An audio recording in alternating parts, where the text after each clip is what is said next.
Bonjour à tous, je m'appelle Tristan et je donne des formations consacrées à WordPress et Joomla. Dans cette première vidéo, nous allons parler du constructeur de page Elementor pour WordPress et plus précisément des fonctionnalités qu'il vous propose pour créer des blogs qui soient performants et attractifs.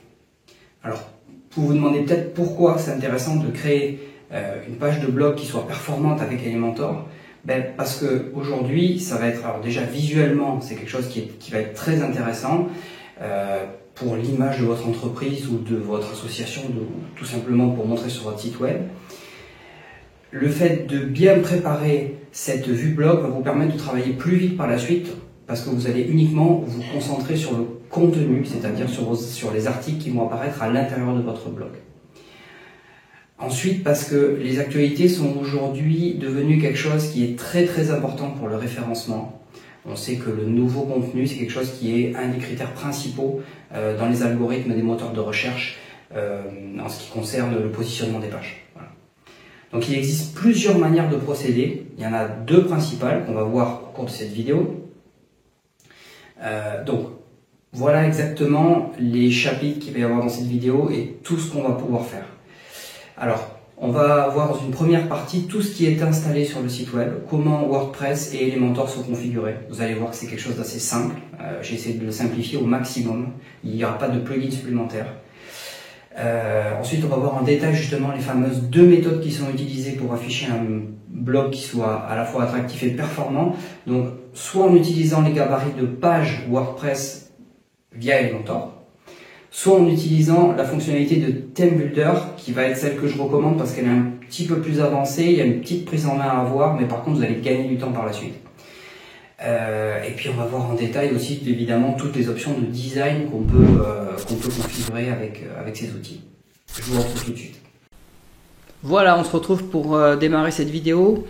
Donc ce que je vous propose dans une première partie, avant d'attaquer le vif du sujet, de commencer les manipulations avec Elementor, c'est de faire le tour du propriétaire et de voir ce qui est installé sur le site. Vous allez voir, c'est vraiment simplissime. J'ai essayé vraiment de le faire le plus clair possible. Donc la première chose qu'on va aller voir, c'est la partie extension ou plugin, peu importe comment on l'appelle, pour voir ce qui est installé et ce qui est activé. Vous allez voir qu'il y a vraiment le minimum. J'ai juste installé Elementor et Elementor Pro. On y reviendra un petit peu plus en détail tout à l'heure lorsqu'on va faire les manipulations, mais il faut savoir qu'en fait on peut faire avec la version gratuite d'Elementor, mais j'ai volontairement ajouté ici la version professionnelle pour voir justement les deux méthodes d'affichage du blog, parce que effectivement la partie Theme Builder est disponible que dans la version professionnelle. Voilà. Donc vous trouverez tous les liens dans la description de la vidéo d'accès à ces plugins pour ceux qui ne connaîtraient pas. Ensuite, on va aller voir la source de nos actualités. Donc quand on fait un blog, en général, si on veut faire les choses bien, on va utiliser des articles WordPress qu'on va ranger dans des catégories. Donc vous voyez que là, j'ai créé une dizaine d'articles que j'ai rangés dans la catégorie actualité, d'accord ? Et donc qui va être le contenu de notre blog qu'on va pouvoir faire remonter justement avec les deux méthodes qu'on va voir, donc soit en utilisant les gabarits de pages Elementor, soit en utilisant le Theme Builder d'Elementor. Voilà. Donc c'est assez simple, c'est juste des articles avec du texte à l'intérieur et une image à la une pour avoir quelque chose de joli. J'ai mis une image à chaque fois ici, comme ça fait un visuel un petit peu plus sympa quand on fait remonter les actualités. C'est ce qu'on retrouve en général sur les blogs. Donc voilà, on va attaquer par cette première séquence de manipulation dans laquelle on va voir la manière de créer un blog en utilisant un modèle ou un gabarit de page Elementor qui est déjà préconçu. D'accord ? Donc la première chose que je vais faire, c'est que je vais me rendre sur la partie page de WordPress. Je vais ajouter une page.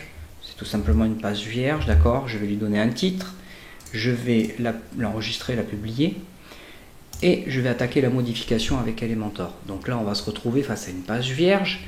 Donc, ce qu'on va faire, c'est qu'on va importer un modèle. Donc, il faut savoir qu'il y a des modèles qui sont disponibles gratuitement, il y a des modèles qui sont disponibles dans la version professionnelle d'Elementor. C'est la petite étiquette professionnelle que vous retrouvez ici, pour ceux qui ne connaîtraient pas.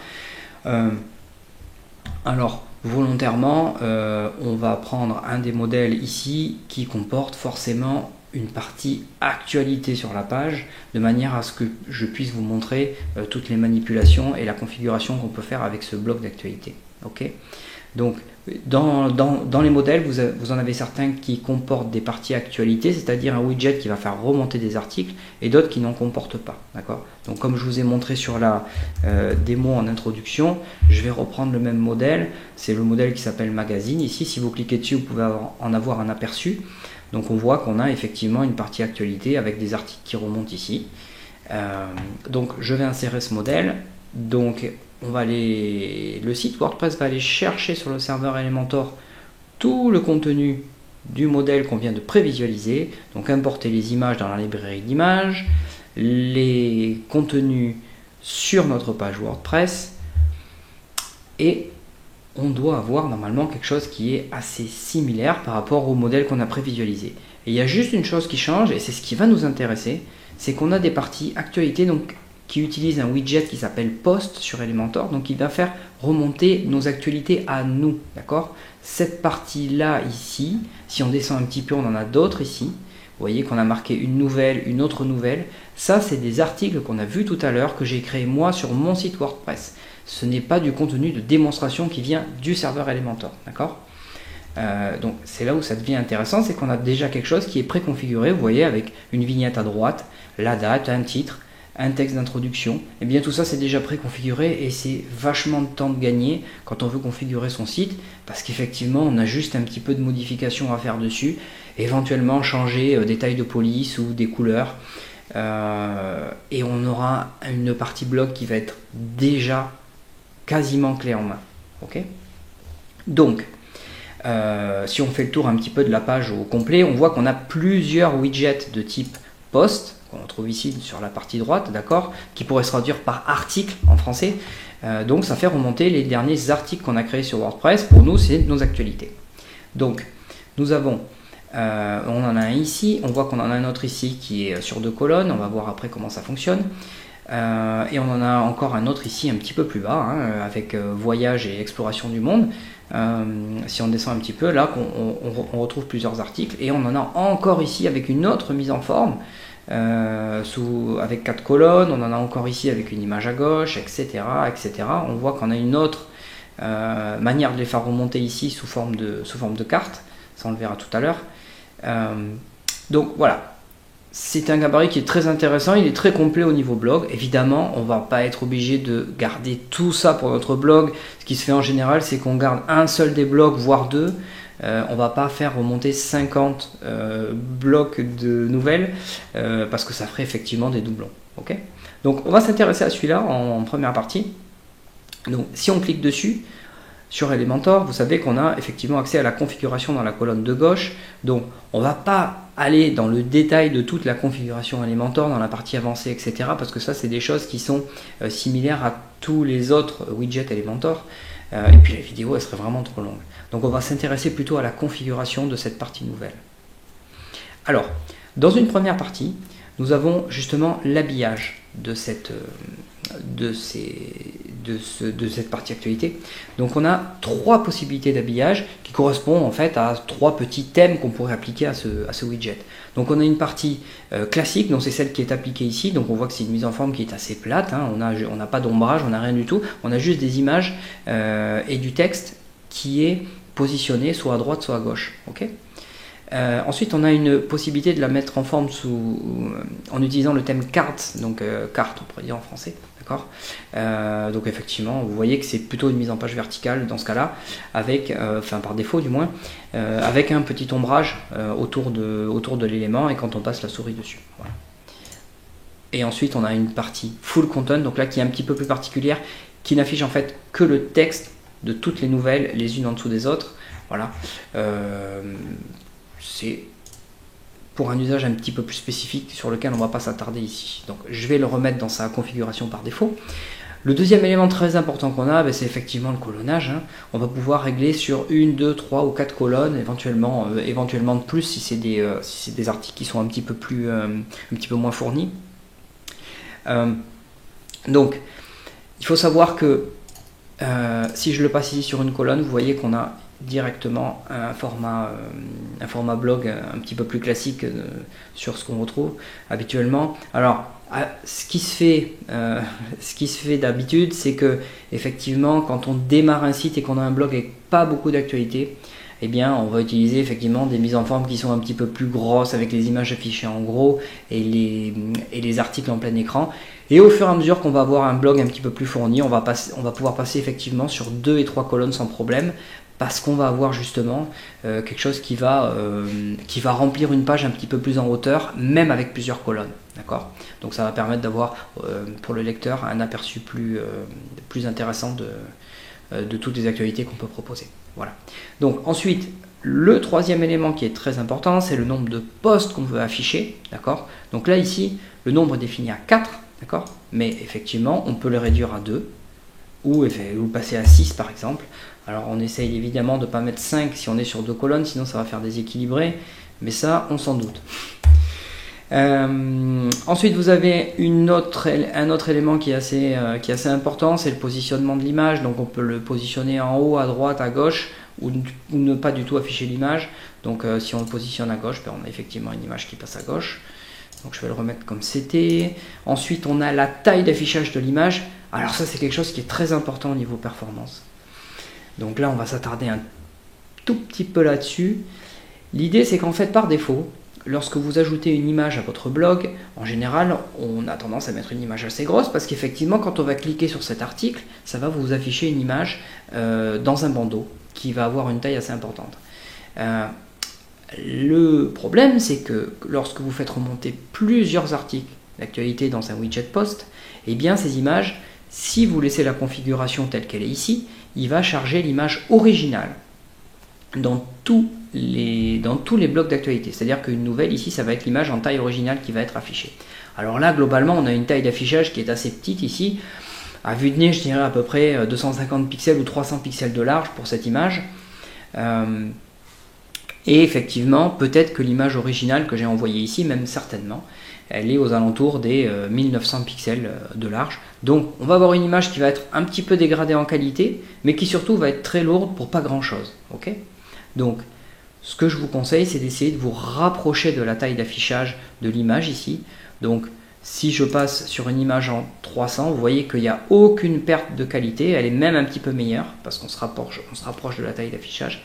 Mais par contre, on va gagner un poids au niveau temps de chargement des pages qui va être important, surtout si on commence à avoir une vingtaine d'images comme ça affichées sur la page. Ça va être vraiment très intéressant. Voilà. Ensuite, on a une configuration sur le ratio de l'image. Donc ça, je ne vais pas m'attarder dessus. C'est effectivement lorsque vous avez des images qui ont des ratios largeur-hauteur qui sont un petit peu différents. Eh bien ça permet de les remettre. Alors ce que je vous conseille, c'est si c'est purement des images d'illustration sur votre blog, c'est d'essayer de mettre des images au même ratio, ça vous évite de jouer là-dessus. Ça c'est la largeur de l'image qui occupe chaque bloc de news, d'accord? Donc on peut lui donner plus ou moins d'importance. Donc là par défaut c'est réglé en 50-50. Après c'est à vous de voir en fonction de vos images, effectivement, si elles sont en portrait, en paysage, et est-ce que c'est des illustrations ou des images qui ont beaucoup de détails. Dans ce cas là vous pouvez les grossir un petit peu. Donc ça c'est toute la configuration du titre. Donc quelle balise de titre on va utiliser. Donc là c'est un petit peu plus pour le référencement. Donc comme c'est des listes d'actualité, si on a bien fait les choses, normalement on a une balise de titre 1 en haut de page qui nous indique que c'est un blog, qu'on l'a pas forcément ici. Et ensuite, le listing de vos articles, ça va être soit des titres de niveau 2, soit des titres de niveau 3. Ici, il se trouve qu'on a un titre au-dessus. Donc certainement que Elementor a choisi dans ce modèle-là de mettre un titre de niveau 3, ce qui n'est pas du tout aberrant. Ensuite, ce qui va être intéressant ici, c'est la longueur des extraits. D'accord ? C'est ce qu'on retrouve ici. Donc c'est le texte d'introduction qu'on peut allonger ou réduire. D'accord ? Donc ça va être ici en nombre de caractères. On peut augmenter ou réduire ça. Bon là c'est des extraits que j'ai qui sont assez courts, donc ça reste sur la configuration par défaut. Les informations méta, donc c'est tout ce qu'on va retrouver ici. Alors là sur ce modèle c'est affiché en rose, on a la date ici, mais on a la possibilité d'en mettre d'autres avec l'heure de publication, le nom de l'auteur par exemple, ça peut être intéressant sur un blog. Donc là on voit que c'est John qui l'a publié le 18 octobre 2021. On a la possibilité aussi d'ajouter un lien vers la suite. D'accord, ça va être sous forme de bouton ou sous forme de simple lien. Donc ça après c'est dans la partie style qu'on va faire tous ces réglages. Je vais remettre ici le texte en français, ce sera un petit peu mieux. Voilà, donc ça c'est la partie mise en forme du contenu basique. Et ensuite, on va avoir la requête. Ça c'est le deuxième élément super important là-dessus. Eh bien moi vous avez vu que c'était assez simple dans ma partie article. J'ai juste créé des articles que j'ai placés dans une catégorie actualité. Mais il faut savoir que si vous avez un blog qui a des thématiques, si par exemple vous avez un blog, une partie actualité qui parle de l'histoire de France, eh bien vous pouvez être amené à avoir plusieurs catégories d'actualité. À savoir, vous pouvez avoir histoire de France du XXe siècle, du XIXe siècle, du XVIIIe siècle, etc.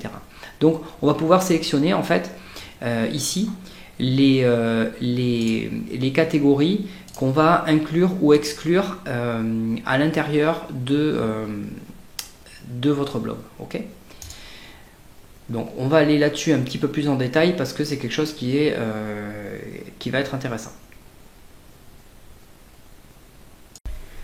Nous allons maintenant voir la deuxième méthode qui va permettre de créer un blog qui soit à la fois performant et qui va vous faire gagner du temps sur le long terme. On va voir qu'il y a quelques petites manipulations en plus. Mais c'est vrai qu'après sur le long terme, vous allez contrôler tout l'affichage de votre blog sur un endroit qui va être centralisé. Et lorsque vous avez des blogs à faire pour un client ou pour vous-même, pour votre site, c'est vrai que vous allez gagner du temps après.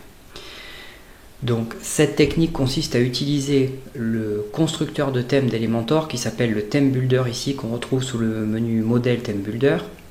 Alors la première chose qu'on va faire, c'est pas ça, on va y aller après, c'est d'abord de créer un menu qui va pointer vers la catégorie d'articles qu'on a créé pour afficher un blog de manière toute simplifiée.